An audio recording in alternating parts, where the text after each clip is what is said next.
इतिहास या संस्कृति से जुड़े संदर्भ केवल सिनेमाई उद्देश्यों के लिए कल्पित किए गए। इस फिल्म में दर्शाए गए सभी पात्र, पृष्ठभूमियां, घटनाएं और प्रयुक्त नाम पूर्णतः काल्पनिक हैं।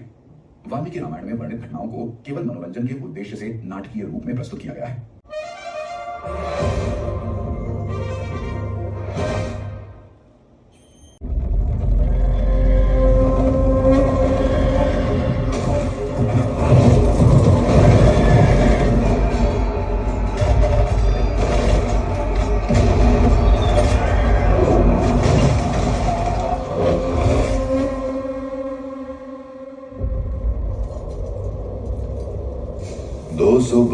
BCE लाखों लोगों को मारकर कलिंगा को जीतने वाले सम्राट अशोक को एक ही सोच ने हरा दिया, और वो थी पश्चाताप। उसने जो हासिल किया वो जीत थी या हार, वो खुद नहीं समझ पा रहा था।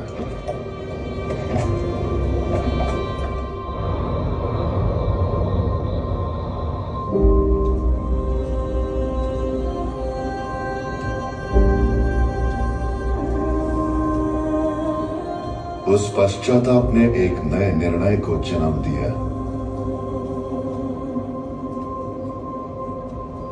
रहस्य से हासिल की हुई अपनी दैविक शक्तियों की वजह से इतना विनाश हो रहा है। ऐसी विनाशकारी शक्तियां मुझ में नहीं रहनी चाहिए। ये सोचकर उसने उनको 9 ग्रंथों में विभाजित कर दिया।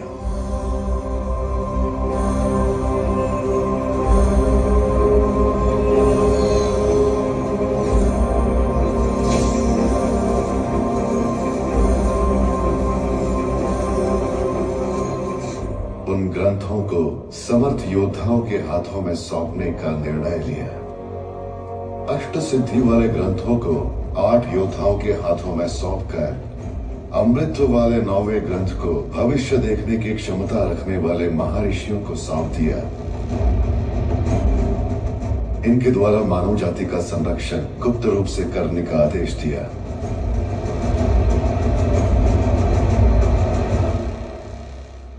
पीढ़ी दर पीढ़ी वो 9 योद्धा आने वाली पीढ़ियों को इन 9 ग्रंथों की जिम्मेदारी सौंपते गए। इन ग्रंथों के ज्ञान के जरिए सिर्फ दुनिया पर ही नहीं, मृत्यु पर भी विजय हासिल की जा सकती है। और इनको अपनाने के लिए Alexander, Genghis Khan, Bakhtiyar Khilji से लेकर हिटलर जैसी कई विनाशकारी शक्तियों ने पूरी कोशिश की, परंतु कोई भी सफल नहीं हुआ। आज की पीढ़ी में इन शक्तियों को हासिल करने के लिए एक असुर सोच ने जन्म लिया।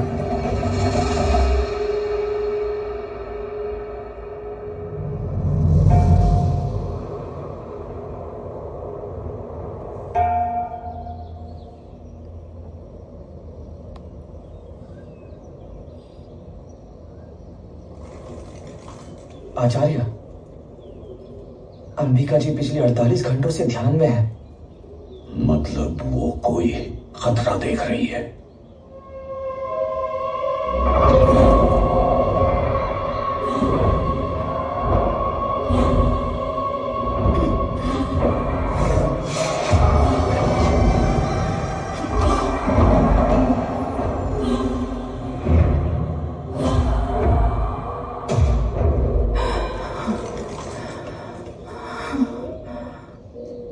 बंशी, 9 योद्धाओं के एकत्र होने का समय आ गया है।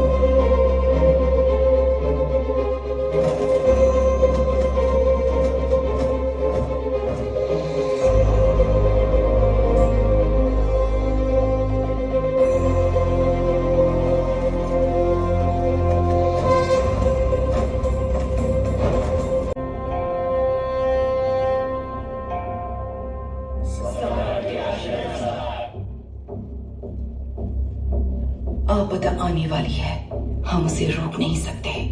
वो तुम्हारे तंत्रवन से शुरू होकर सभी 9 ग्रंथ स्थानों तक फैल जाएगी। ऐसे भयभीत होने की बजाय उनका सामना करना ही बुद्धिमानी है।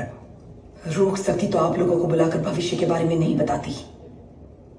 ये मैं आप लोगों को चेतावनी नहीं दे रही, यही होने वाला है। जो ग्रंथ मेरे सुरक्षा में है उसे मेरे तंत्र ही नहीं, मेरे बनाए सैनिक भी सुरक्षा दे रहे हैं अंबिका। जो पहले योद्धा का कहना है वही हमारा भी कहना है। Wir meinen ja sind de. हमारे पास भी सेना छू। उन्हें तो ये आर्मियां। ऑनसेक्टूक वीरमान। यहाँ बिना सैन्य का ग्रंथ सिर्फ आपका नवा ग्रंथ ही है। बताना मेरा धर्म है और आगे आपका विवेक। स्वस्ति। स्वस्ति। अंबिका, वो लोग जा रहे हैं, एक बार फिर से समझा कर देखो। जब अहम आ जाता है तब मस्तिष्क ही नहीं कान भी बंद हो जाते हैं। पर यह कार्य होगा कैसे? केवल एक ही मार्ग है, मुझे कैलाश पर्वत जाना होगा। आप गर्भ में संतान लेकर कैलाश पर्वत को कैसे जाएंगी और किसके पास जाएंगी? अगस्त्य मुनि, प्रभु श्री राम का मार्गदर्शन करने वाले त्रिकालदर्शी चिरायु ब्रह्म ऋषि।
हेलो दोस्तों, कैसे हैं आप लोग? दोस्तों, आप लोग बड़ी बेसब्री से मिराई मूवी का इंतज़ार कर रहे थे। अब आप लोगों का इंतज़ार खत्म हुआ। आप लोगों के मनोरंजन के लिए मैं यूट्यूब पर ला लिया हूँ मिराई मूवी। दोस्तों, अगर ये मूवी आप लोगों को अच्छी लगी तो लाइक और सब्सक्राइब करना न भूलें। धन्यवाद। शरणागति वंचितं करुणामय रञ्जनं दुरितं परसंघोरम्। तुमने जो देखा वो होने वाला है। कलयुग में जन्मी कोई भी शक्ति इसे रोक नहीं पाएगी। परिष्कार युगों के पीछे छिपा है। ये प्रभु श्री राम के समय त्रेता युग में अस्तित्व में आया हुआ शस्त्र है।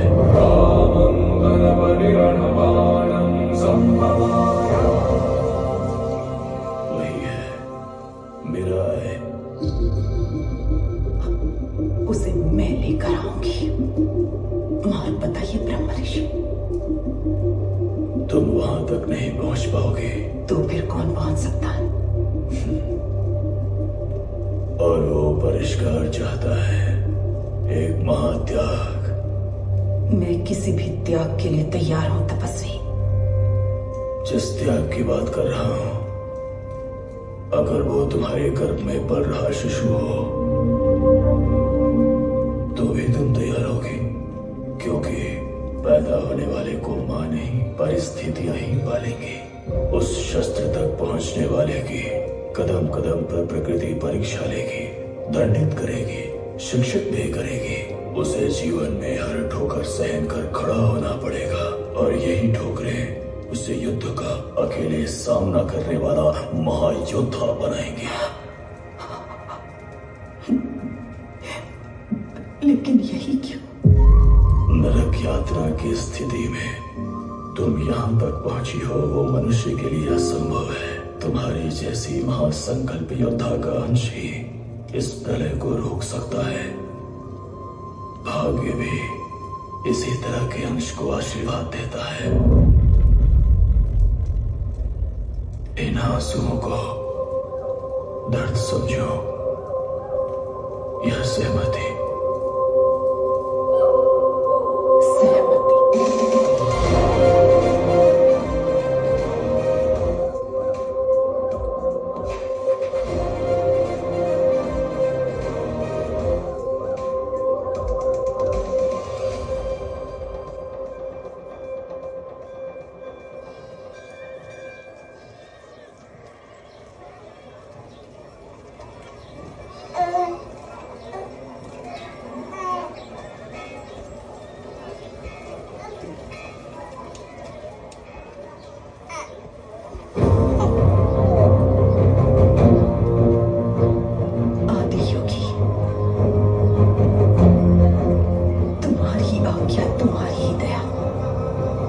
प्रिया।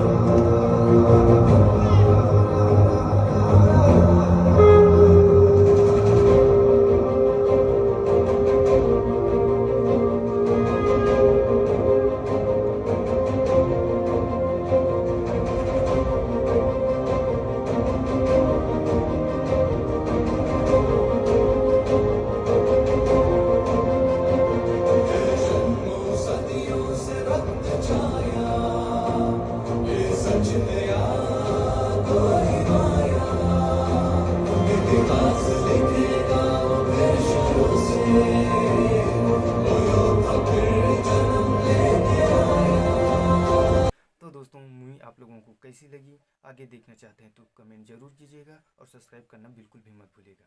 धन्यवाद।